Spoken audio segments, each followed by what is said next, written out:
Shabbat Shalom, Rabbi Rachel Zerin here with a thought for Shabbat. This week we read Parashat Bereisheet, the beginning of the Torah, therefore the creation of the world and the beginning of humanity.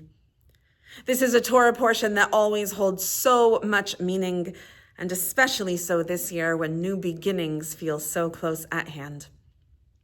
I'm particularly drawn to a passage that we find towards the end of the creation narrative, at the capstone of the sixth day when God completes creation and transitions into the seventh day of rest. An image that emerges both from the text of the Torah itself and from the Midrash, these imaginings that our rabbis had about the details and conversations that might fill in the spaces between the letters in the Torah. The Torah tells us that after God creates the human being, God shows the human the garden and all the animals and all the trees, and informs the human that it is our job, humanity's job, to take care of all that is there. The Midrash imagines this conversation even more powerfully, imagining the divine leading the human through the garden, saying, "See this tree, see this fruit, see this plant, see this animal. Isn't it all so beautiful? Take care to tend to it, because if you do not, there will be no one after you to care for it." It is clear from the text of the Torah itself and from the Midrash that it is our responsibility to maintain the world, even if the world is created and sustained from some other source.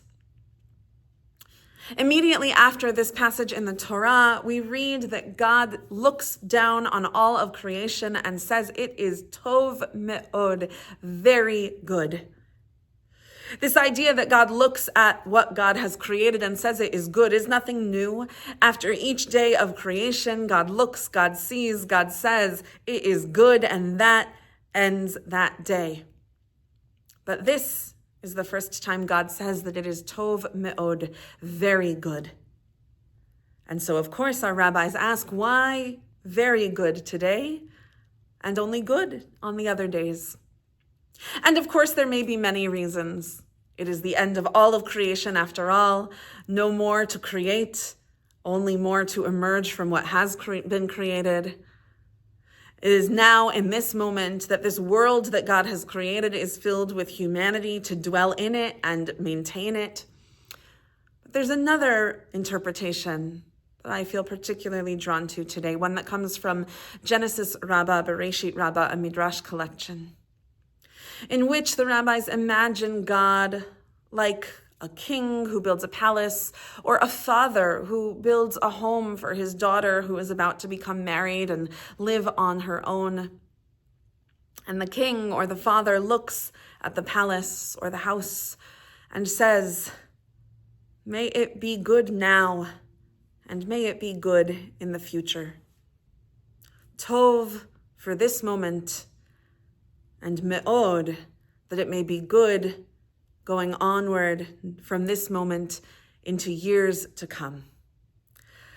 So too God looks down at creation, this world that has now been given into humanity's hands to maintain. And God says, just as this world finds favor in my eyes now in this moment, so too may it continue to find favor in my eyes for years to come, as you, humanity, continue to maintain it and keep it tov me'od. In this time of new beginnings, may we hold this message close to heart.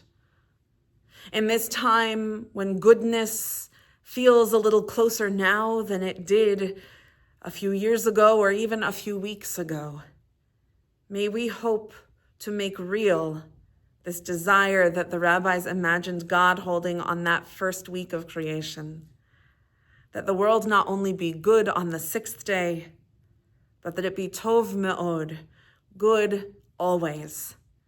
And may we bring that goodness into the world and make it so. Shabbat Shalom.